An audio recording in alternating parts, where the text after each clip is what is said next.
was built to last with the limbs and the breathing. I could change the past. I'm all achieving. Got my foot on the gas, never stop competing. If you break my glass, then this life's gonna I wanna be the best in the game, invest in my name. Check no restraints, I'm obsessed with the pain. I ingest, I retain, assess and I change. Possessed by the thought I'll be free.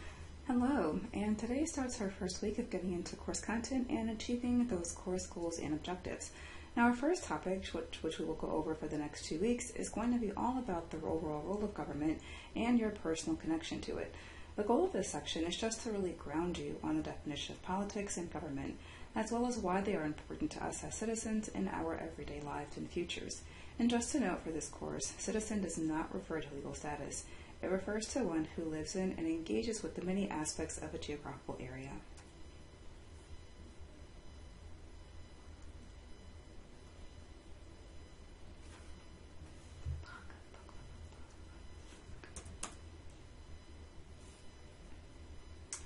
Hello, and let's get started. So today starts our first week of getting into the course content and achieving course goals and objectives.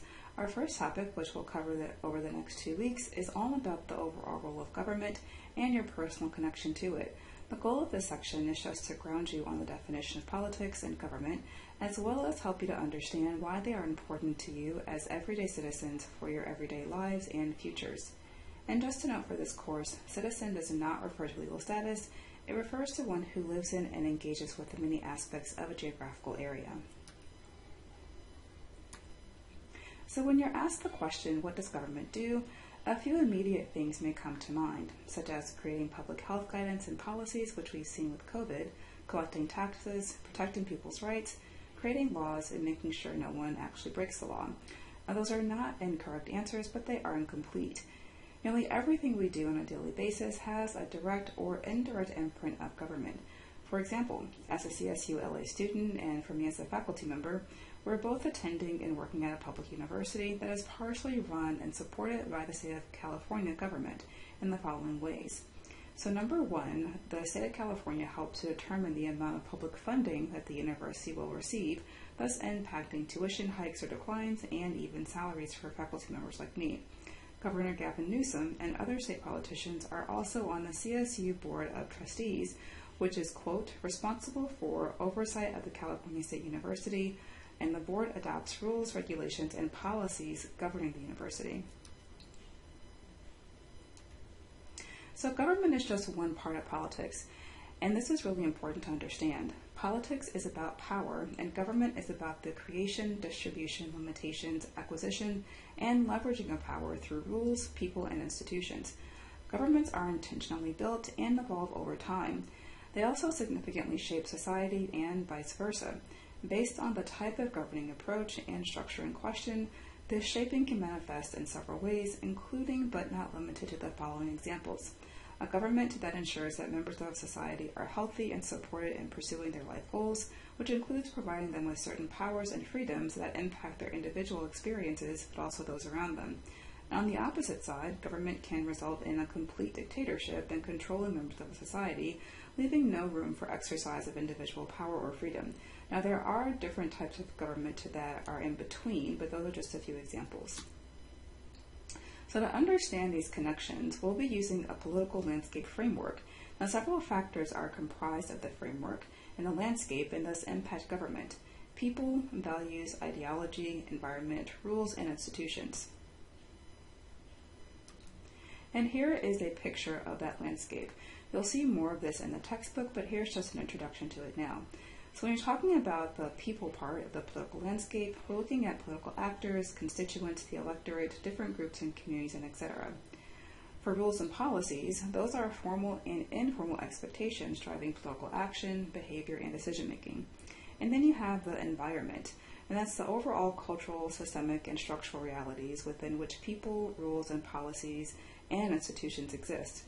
And institutions are political organizations and bodies with missions and priorities. And then there's ideology, and that's a distinct system of ideas that informs the basis for political action, rule and policy making, and how institutions operate. And then you have public values, and public values are generally agreed upon expectations from society about aims, actions, and behaviors of political actors and institutions. So each topic in the course is going to be connected to each of these elements, so please make sure that you're always using this political landscape as a foundation and something to ground you when you're reading through the learning material. So as you can imagine, significant tensions can emerge as people and governments interact to find balance, harmony, or compromise in ways that ensure power for all. This can result in maintaining the status quo or incremental, smaller changes. However, intense inflection points can arise when balance, compromise, or harmony are no longer felt to be an option, and political stakeholders work collectively and or within institutions to dislodge power, all in the name of what each believes to be necessary, true, or right. Such conditions are usually precursors for more radical changes. And one of the first, and I would say most common example of this as part of the government foundations for the U.S. is the revolution. Now, at the core of compromise, harmony, balance, or even intense inflection points that drive change or keep the status quo are the following questions about power and thus politics. Well, what is power? What type of power contract is possible? For example, are people interested or able to accept collective versus individual power? What power is willing to be relinquished? Is there a willingness to relinquish some degree of power in the short term for longer term gain? And what are those desired gains? Who is deserving or less deserving of power? What is the criteria for even determining that? And can the holders of power be trusted, and how can they be held accountable for their actions? So here's an example or framework of theories of power and social change from the author Avellino, and this is in the Journal of Political Power.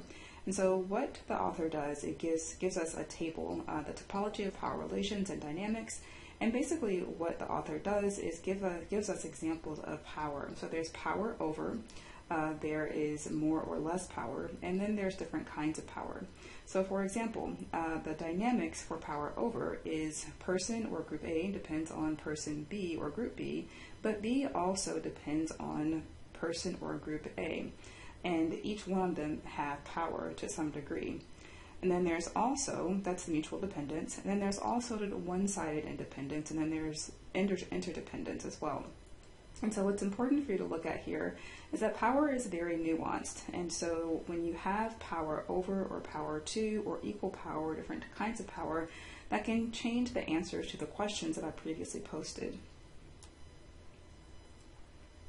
So various theories of change explain how and why things change given the landscape, people, resources, dynamics, and desired outcomes and outputs. And these are very useful for you to understand in terms of how and why political and policy changes may or may not occur, and therefore actually changing power dynamics. The next few slides describe various theories of change, and those are from the Center for Evaluation Innovation. So as you can see here, there are lots of theories of change, and some of them come from political science, some of them come from different disciplines. And so when you look at this breakdown, you see the types of theories such as large leaps or punctuated equilibrium, policy windows or agenda setting, coalition theory or advocacy coalition, power politics among the elite, and regime theory. And those are just global theories. And now what this group does, what this author does, is that they go over how change actually happens and when it's useful for you to use that kind of theory to understand power and change as well. And then you have tactical theories, and as you can see again, there are different disciplines that actually inform how we understand change and power. So on the previous slide, you saw quite a few that come from political science, but then you also have different types of understandings of change and power from psychology, communications, and sociology. But overall, no matter what the discipline is, all of these theories of change are useful to understand because they indicate and suggest how political issues and policies are changing, but also how different types of stakeholders are involved in those changes. So remember that the theme of the course in this book is civic and social innovation. The underlying assumption associated with the theme is that you as a citizen are not only part of the political landscape, but you can actually impact the landscape by facilitating change or keeping the status quo.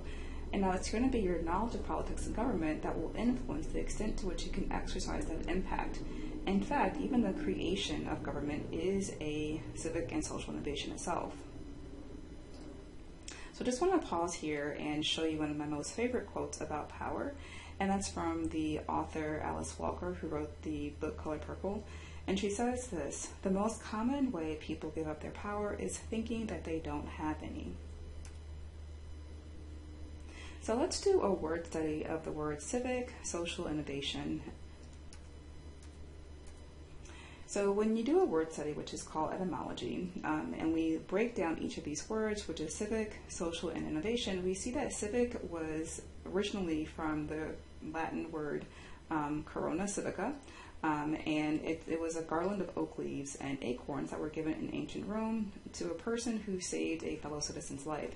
So civic, and in the word study, it means of or relating to a citizen, a city, citizenship, or community affairs.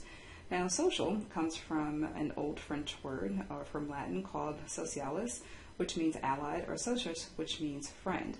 And that breaks down to a further definition of or belonging to a companion or companionship or association.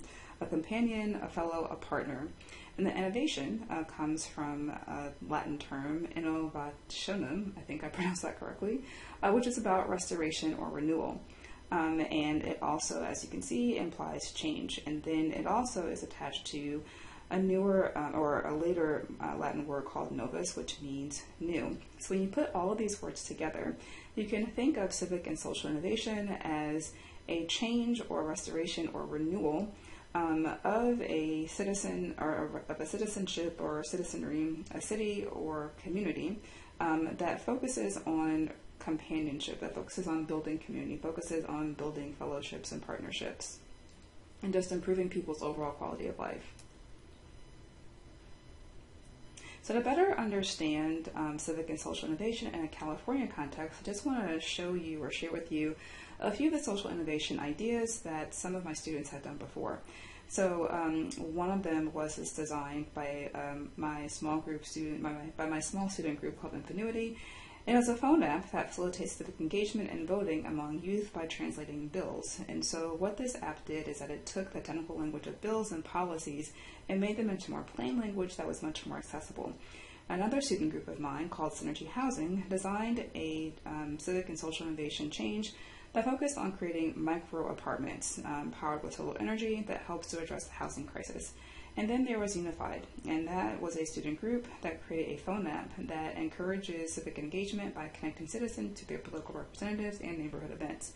So I would really encourage you to take a look at what California is doing, and particularly LA, to focus on innovation. So as you can see, civic and social innovation is about ensuring government fulfills its expectations of providing solutions to problems in new ways that result in a better democracy and society. Government is not perfect, and innovation is about addressing those imperfections. You'll learn through the course how civic and social innovations are built around ideals, values, institutions, rules, people, and the environment. So let's look at a few critical examples of how that political landscape is used by using the specific issue of homelessness. And so this is kind of like the bedrock for you to kind of understand, how homelessness can be addressed. And you can click on the link at the bottom of the slide to see how LA County is addressing government. And so when we try to first do innovation, we have to look at the problem. And we can use the political landscape to help us break down that problem. So when we look at homelessness, the people who are involved are the stakeholders, I would say, are homeless families and individuals, political officials with the responsibility of actually addressing homelessness. And then you have ideals. And so the ideal behind actually alleviating homelessness is that a healthy society is one where all individuals have housing. And then values, like one particular value might be that housing is considered a human right, and therefore it should drive innovations that support housing. And then the institutions. So government is responsible for ensuring that housing rights are possible and protected. And then there are rules. And the rules could be policies that impact those who can afford and access housing. And then there's the environment. And that could be the current economic and social environment that contributes to major inequity in terms of who can obtain housing. Now that's just one way to apply the political landscape framework. That's not the only way. So these might change. The points of these questions or the points of the political landscape dynamics may change depending upon who you're speaking to. So for example, someone may not necessarily agree that housing is a human right. And someone may not agree that policy should be about ensuring affordable and accessible housing. So again, I just wanted to use this as an example, but it's important for you to use a landscape to understand not just how you think about issues, but how other people might think about issues too. And then, as I mentioned before, please make sure that you click on this link below so that you can actually see how LA County is addressing homelessness with various innovations. So now exploring government agencies can actually provide you a better idea as to how government works and how it's connected to your everyday life and interests. It also gives you ideas for various innovations that can improve how government functions or fills the gap that government is currently unable to address. So here are a few examples for different agencies specific to California, and it could address things that you might be interested in and that relate to your everyday life. So for example, if you click on the California State Agency, California Department of Housing and Community Development, or the LA City, link here, Housing Authority of the City of Los Angeles, you can get more information about how government is involved in housing and rent. The California Department of Public Health and the LA County Department of Public Health are the state and local agencies that focus on citizen health and wellness. Then you have the California State Department of Justice and the LA District Attorney's Office, which focuses on justice. And then for those of you who are interested in business and economics, the Governor's Office of Business and Economic Development, as well as the LA County Economic Development Corporation focus on those areas. So that is the end of the lecture. So the next step is for you to go through this lecture again and make sure that you've accessed the links on the slide deck. And then review the supplemental learning material, which are the articles, videos, and the actual ebook. And then as you're going through the ebook, make sure that you are going through the links that are embedded in those chapters as well, and do the exercises as you come across them. Again, the book is designed for you to do exercises as part of your reading process. And then the last thing to do is to complete the Canvas exercise. So that is it for me. If you have any other questions or concerns, please let me know, and I will talk to you soon. Hopefully I'll see many of you this Thursday for our Zoom Hangout session. Have a great day. I wanna be the best in the game, invest in my name, check no restraints, I'm obsessed with the pain, I ingest, I retain, assess and I change, possessed by the thought I'll be free one day from society's restraints, money, clout and fame, mud, disease, a plague, we all love to hate, have to play the game, have to make a name, all our insecurities are on display. This is war with the enemy, think that it was meant to be, living in a time where disease is on every screen, I won't let them fester me,